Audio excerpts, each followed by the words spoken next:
Tim Walz's performance in the vice presidential debate this week was apparently so bad that even CNN is unable to defend it. I'm Vince with Resist the Mainstream. If you enjoy our content, do us a big favor and hit that subscribe button down below. Your subscription goes a long way in ensuring we can keep bringing you videos like this. And with that said, take a listen as Abby Phillips has a take on everything that happened that you might not expect. Although if you sat down and watched that debate, maybe it's not all that surprising because this is genuinely pretty hard to defend. Anything close to in the presidential? I think we shouldn't lose track. I think even in the civility of the fact that JD Vance came to this debate to land a bunch of punches, and he did. He landed a lot of punches in between all the niceties and all of that. And the thing that really stood out to me was that Tim Walz did not seem prepared for it. He didn't respond to a lot of the criticisms and attacks that Vance put on the table. He allowed some clear falsehoods to just go completely unanswered. He allowed JD Vance essentially to dodge on a whole host of issues, on climate change, on the issue of his flip-flopping on Donald Trump. He allowed Vance initially to claim that Trump salvaged the Affordable Care Act. It took him several sentences to get to the part of his answer, Walz's answer, Abby, listen, where he actually responded to that. I mean, I think there was a clear lack of preparation and execution here on Walz's part. I mean, that is the clearest possible way you will ever hear Abby Phillips say that the Democrat candidate, in this case Tim Walz, got totally steamrolled in that debate. And yes, it is still under the veil of a little bit of Trump derangement syndrome. We know that they can't help themselves, but the point here is still 100% true. When you lost Abby Phillips that badly with your debate performance, it must mean you really didn't do a good job. And that's essentially the universal consensus right now, is that JD Vance absolutely destroyed Tim Walz on Tuesday night. And by the way, Tim Walz did not do himself any favors with the ridiculous gaffes on school shooters, saying that he befriended the school shooters, on the Tiananmen Square question, and of course stuttering and rambling through the first question about Iran. But anyways, take a listen to what Dana Bash now has to say. I think actually it's the opposite. I think he had too much preparation. Maybe, yeah. He had so many lines that he was clearly trying to say that he didn't listen and said when JD Vance said one of the many things he really hit Kamala Harris on, not Tim Walz, but Kamala Harris, he didn't respond because he clearly had things in his mind. I think the lack of interviews that he has done with national media, with local media, it showed. He needed more reps.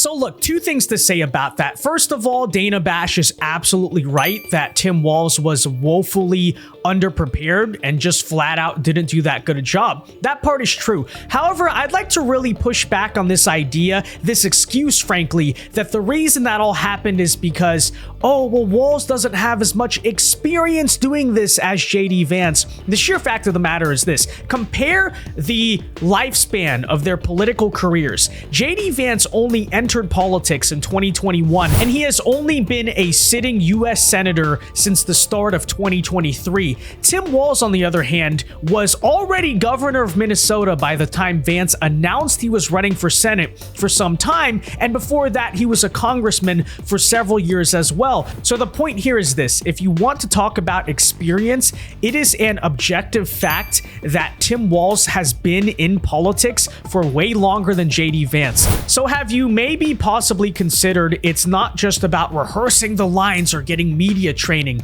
Maybe Tim Walz is just wrong on the issues, or maybe JD Vance is just way smarter than him, and that's what it really comes down to. But anyways, the point is the same. Yeah, Walz didn't do a good job, and at least CNN is admitting that part of it, right? Yeah, no, I agree. I mean, JD Vance is much more experienced at this, at public speaking, at defending himself, at pivoting. You talked about... Again, though, same excuse. It's not valid to me. Tim Walz has more experience in politics than JD Vance. Google it if you don't believe me. The many times that Walz let Vance get away with saying things that weren't true. And you talked about the Obamacare one as if Donald Trump actually had tried to save Obamacare. And just to be clear, he eventually did address that part of it. No, he did. But it was after, it took a little winding up. And I think that an experienced debater immediately jumps on something like that, because that's a really critical point for a Democrat to make. So one of the things that I wonder about when it comes to this debate is who is what were they told? Is that you're actually explaining exactly what I think was missing on the debate stage. JD Vance has a record on abortion. And you didn't really hear about that from Tim Walz. It doesn't have to be lengthy, but you just didn't hear it. And secondly, JD Vance's job tonight was to launder Trumpism for middle America, for those undecided voters. And I think that in large part, he was able to do that without getting a whole lot of pushback from Tim Walz on the stage. And maybe they're talking to different segments of that undecided pool, but I don't think so. Vance was able to just do what he came to do, which is to take Trumpism and just package it up in a different way. When I said rehab, I don't necessarily think at the end of the day, though, that what we saw is going to make a big difference at the top of the ticket. Sure. Yeah. You know what that sounds like to me? And I'm hearing a lot of people say this. I think it is a cope for Democrats to say, oh, well, at the end of the day, it's not going to make a big difference. I'm not saying it's not true. Yes, historically, the VP debate does not make a huge shift on the election, but that's also something you say when you just lost, right? You say, oh, it doesn't matter anyway. Right? When Georgia lost to Alabama in college football this past weekend, what did the Georgia fans say? Well, it doesn't matter because we can still make the college football playoff anyway. Same exact situation here, okay? You do not need to downplay the significance of something if you just won. All I'm saying. Well, I mean, when you listen to JD Vance describe the Trump years, low inflation, the world was not on fire, peaceful transfer of power, I mean, it sounds great. I don't know that that's necessarily exactly what the world experienced. If you leave the public with that impression, that's what they're going to. Especially when it comes to the peaceful transfer of power. There was not, just for the record, there was not a peaceful transfer of power. We all saw it. John King, what were your thoughts? Well, my thoughts are based on incoming from. So in other words, JD Vance won the debate. Thank you, CNN. Democrats and Republicans throughout the debate, and they saw this as a debate in two parts. Essentially, the first 40 minutes where a lot of Democrats were getting a little nervous and Republicans were quite elated, thinking that JD Vance was prosecuting the case they want to prosecute, going after the Biden-Harris record on the economy, going after the Biden-Harris record on the border, repeatedly talking about inflation was lower, prices were lower, things were better in your life when Donald Trump was president, things are worse now. The same group, even the Republicans conceded, and Democrats were much more happy with that second hour where they believe on health care, on gun rights, on abortion rights, on democracy, and January 6th, on issues that the Democrats believe play more in their favor, that Governor Walz got his footing and was a much better debater and drawing much sharper contrast. The question, Jake, is, number one, does it matter at all? They're the vice presidential candidates. Okay, again, though, it's cope, okay? Because first of all, you're acknowledging the truth, especially in that first half of the debate. Tim Walz was a complete train wreck. He was not good, okay?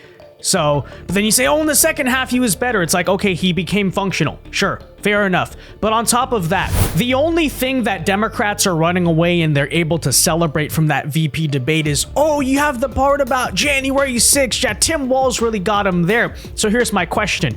We're talking right now in October, about a month away from the election. We're talking about undecided voters. And let me ask you the question. And this is kind of open-ended. Do you really think this whole talking point over democracy and January 6th, for someone who right now in this country, the few people who are still undecided, you think that's going to make a difference in their heads?